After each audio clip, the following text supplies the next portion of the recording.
There are two primary ways of communicating with beings of higher consciousness. One is through astral projection, where you leave your physical body and communicate to them in person. As much as I'd love to break into astral travel right now, we have to save that for later. The other method involves having a being come to Earth and communicate through a trained person, and this is called channeling.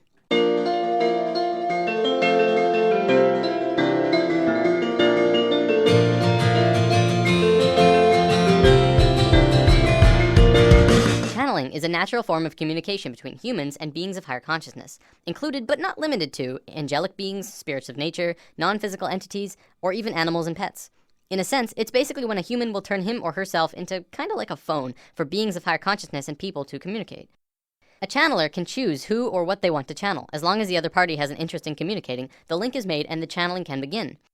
Now don't worry, there's no possession or anything harmful taking place here. The body is still under the complete control of the channeler. But the channeler and spirit are communicating through thought. Messages are communicated on levels of emotion and thought rather than spoken word. The channeler will then decipher what the spirit tells him into human language. Contrary to popular belief, entities do not generally use human languages because it is considered awkward and clumsy. The majority of this message is conveyed through an elegant series of sensory feelings. Let's talk about animal communication, because this is a form of channeling that you yourself can do. Channeling pets is one of the easiest forms of this art. Pets, of course, do not use human language, but they have a strong desire to communicate with humans. A small disclaimer, if you're planning on trying this, it's also helpful to charge your third eye chakra, as we talked about in lesson 2.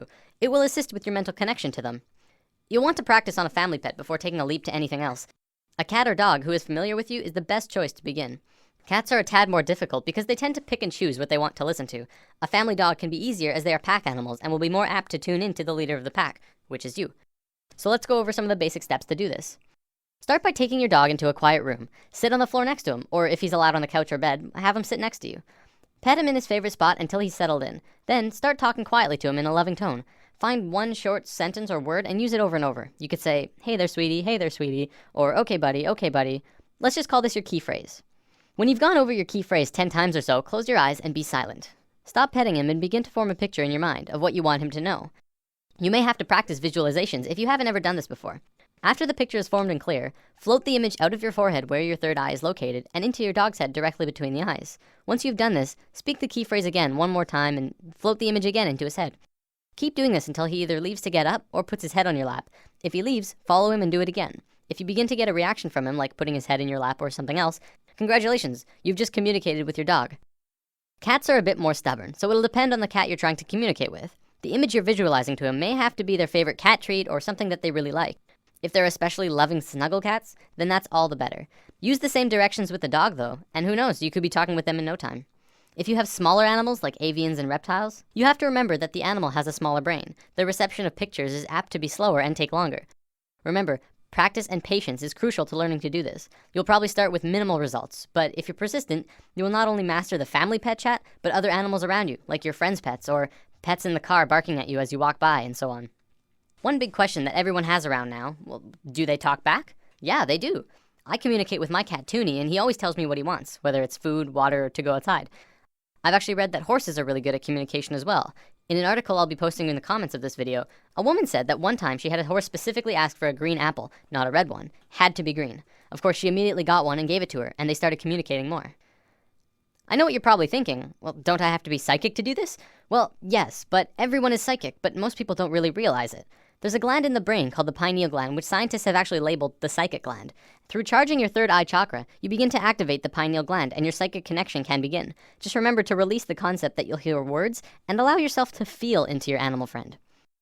So now we understand how to channel beings of lower consciousness, animals. For beings of higher consciousness, it's essentially the same thing, only reversed. In this scenario, we are like the animal and we are communicating with beings who know and understand far more than we do.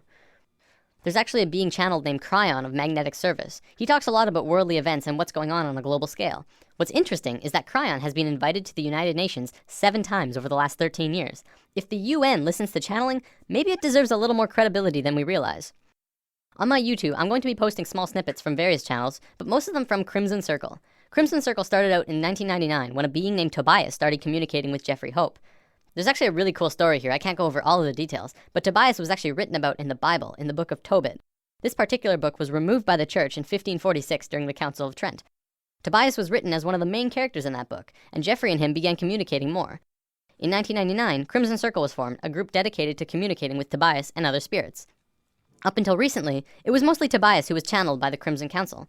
Tobias then said that he wanted to return to Earth and live another lifetime because he missed physical reality and said his goodbyes. Today, Adamus St. Germain is channeled instead, and he's very lively. A little insight on Adamus: he is what you would call an ascended master. An ascended master is someone who underwent a process of spiritual transformation and moved into higher states of being beyond physical life. This will make way more sense in future lessons. Okay, I want to wrap up by going over a short list of definitions. During the channelings, you may hear some words that you're not familiar with. Amyo is absolute and pure trust in the self, the realization of the I am. Makyo are kind of like lies that you tell yourself that take you away from the I am, like I'm not good enough or I can't do it yet. Kind of like the opposite of Amyo. Ascension is the process of going from one lifetime to the next while staying in the same physical body. Kaldra, you may hear this one a lot actually. Kaldra is the nickname that Tobias gave to Jeffrey. So if you ever hear Jeffrey say during a channeling, Kaldra doesn't want me to say this, but I will anyways, that's Adamus speaking through Jeffrey about Jeffrey, whose nickname is Kaldra. Is that confusing? Shambra is the name that Adamus uses for the group of humans going through the awakening process. If you're watching the videos, you too are a Shambra. Shoud is a channeling, essentially. What you'll be watching are shouds, gatherings for communication with Adamus and other beings. Well, that wraps this one up. Happy channeling! Nothing like the sun to keep you from stumbling in the dark. Falling once or twice, you figure out where you gotta start.